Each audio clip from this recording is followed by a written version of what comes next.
Hello guys! Ayan, today is May 1. Ayan, we're celebrating the birthday, 7th birthday of Aaron. Ayan, umuwi lang po sila ng probinsya ng Pangasinan to spend or to extend his birthday.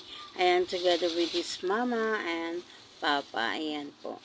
So, thank you sa sponsor at nakapag-swimming uli kami. Ayun, and then with banding na rin ang aming family dito sa Pangasinan. Ayan. So, kararating lang din niya.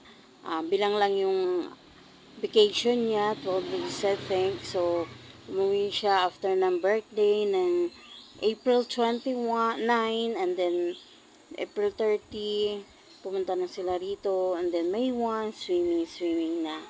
Ayan, so we're happy together guys. We're happy together and thank you and God bless to Arnold.